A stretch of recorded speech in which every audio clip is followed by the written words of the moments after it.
yeah, nuke everybody in the Middle East and kill them all. And then they have the former Secretary of State, Madeleine Albright, on 60 Minutes, one of the most popular news shows in the U.S., and they asked her, they said, like, there's reports that more than 500,000 Iraqi children have died as a direct result of U.S. sanctions.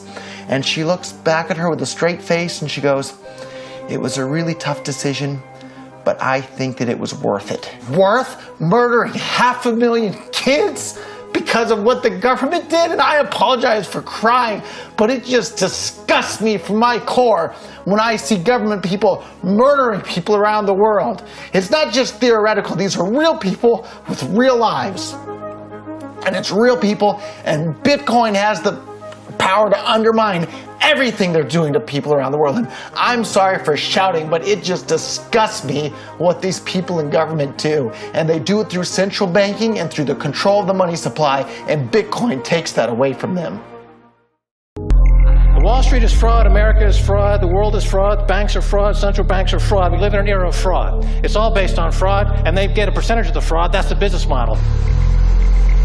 To suggest that there is any moral or ethical aspect to anything that's going on now is to be completely naive about the fact that we live in an era dominated by financial terrorists, jihadis of banking. They're here to kill you and themselves. They believe in an ideology, not the Quran, but Adam Smith, that they completely misread and interpret as something to justify their blowing themselves up.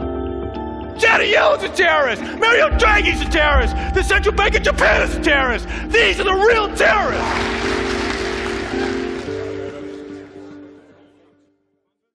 What is Bitcoin? Bitcoin is the first decentralized digital currency. Bitcoins are digital coins you can send through the internet. Compared to other alternatives, Bitcoins have a number of advantages. Bitcoins are transferred directly from person to person via the net, without going through a bank or clearinghouse. This means that the fees are much lower, you can use them in every country, your account cannot be frozen, and there are no prerequisites or arbitrary limits. Let's look at how it works. Bitcoins are generated all over the internet by anybody running a free application called a Bitcoin miner. Mining requires a certain amount of work for each block of coins. This amount is automatically adjusted by the network such that Bitcoins are always created at a predictable and limited rate. Your Bitcoins are stored in your digital wallet, which might look familiar if you use online banking. When you transfer Bitcoins, an electronic signature is added. After a few minutes, the transaction is verified by a miner and permanently and anonymously stored in the network.